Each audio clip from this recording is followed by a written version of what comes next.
నిన్నగాక మొన్న ముఖ్యమంత్రి గారు చాలా గొప్పగా చెప్పిండు. ఏమన్నాడు?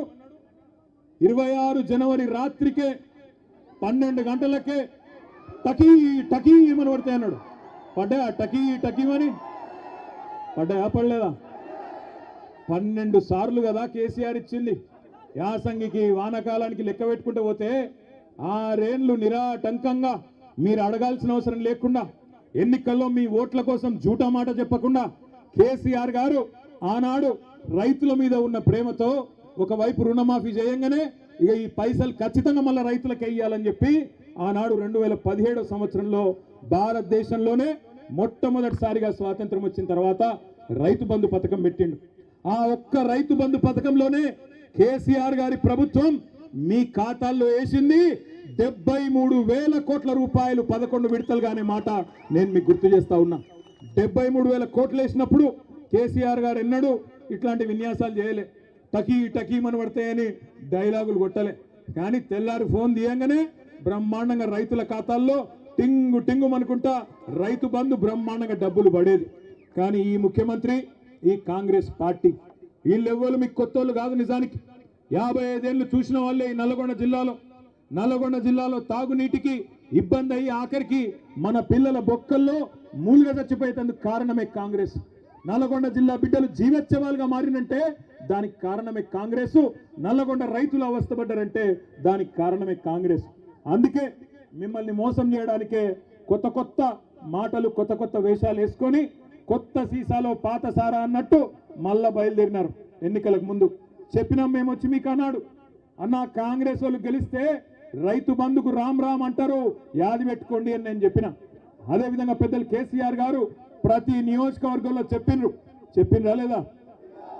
ఇవాళ రైతు బంధు సంవత్సరం దాటిపోయింది, 14 నెలలైంది, రూపాయి ఇయ్యలేదు రైతు బంధు.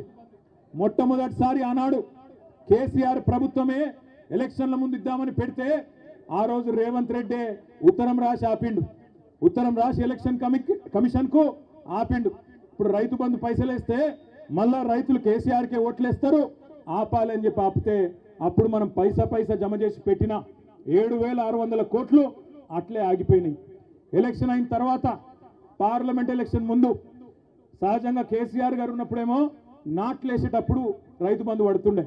కానీ రేవంత్ రెడ్డి వచ్చిన తర్వాత ఒకసారి మాత్రమే రైతు బంధు పడుతుంది. ఎప్పుడు అది? నాట్లప్పుడు కాదు, ఓట్లప్పుడు పడుతుంది. పార్లమెంట్ ఎలక్షన్ ముందు ఒకసారి వేసినట్టు చేసిండు. అది కూడా మనం దాచిపెట్టిన పైసలే. ఆ రోజు 7,600 కోట్లు అది వేసిండు. ఇప్పుడు మళ్ళీ ఎలక్షన్లు వస్తున్నాయి. జెడ్పీటీసీ ఎలక్షన్లు, ఎంపీటీసీ ఎలక్షన్లు, సర్పంచ్ ఎలక్షన్లు వస్తున్నాయి. మళ్ళా ఓట్లు దొబ్బుకోవాలి కదా. అందుకే కొత్త డ్రామా జనవరి 24కు మొదలవుతుందట, మార్చి 31 దాకా సాగుతుందట. ఒక్కసారి గుర్తుపెట్టుకోండి, మార్చి 31 అన్నాడు కానీ ఏ సంవత్సరమో చెప్పలే. మళ్ళా డబ్బల ఓట్లు పడ్డాక నేను చెప్పినా అంటాడు. ఎందుకంటే మీకు యాదికుండాలి, పెద్ద పెద్ద మాటలు చెప్పిండు ఎలక్షన్ల ముందు. ఏమన్నాడు యాదికుందా? ఎవరైతే కేసీఆర్ గారితోని రుణమాఫీ పొందినరో వాళ్ళందరూ ఎంబడ బ్యాంకుకు వండి 2 లక్షలు తెచ్చుకోండి, నేను వస్తూనే ఉన్నా, రాగానే డిసెంబర్ 9 నాడు సోనియా గాంధీ జన్మదినం సాక్షిగా ఒకటే సంతకం పెడతా, ఏకకాలంలో రుణమాఫీ చేస్తా అన్నాడు. మరి ఇలా 1 కాదు 2 కాదు 14-15 నెలలైంది. జరిగిందా రుణమాఫీ? జరిగిందా జరగలేదా? గట్టిగా చెప్పండి కొద్దిగా. జరిగిందా జరగలేదా? ఏ ఊళ్ళో కూడా చారాన కూడా రుణమాఫీ కాలే. అందుకే నేను అడిగిన అసెంబ్లీలో, రేవంత్ రెడ్డి బయట మొరుగుడు కాదు, దమ్ముంటే ఇక్కడ మాట్లాడు. ఏ ఊరికి పోదాంపా, నీ సొంత ఊరు కొండారెడ్డిపల్లె పోదామా, నీ సొంత నియోజకవర్గం కొడంగల్ పోదామా? ఏ ఒక్క ఊరిలో 100% మంది రైతులు కూర్చొని మాకు రుణమాఫీ అయిందని రాసిస్తే అక్కడనే రాజకీయ సన్యాసం తీసుకుంటా అని చెప్పిన అసెంబ్లీలో. కానీ నోరు తెరవడు, మాట మాట్లాడాడు. అటు చూస్తాడు ఇటు చూస్తాడు తప్ప నోరు తెరవడు. రుణమాఫీ అన్నాడు, అది చేయలే.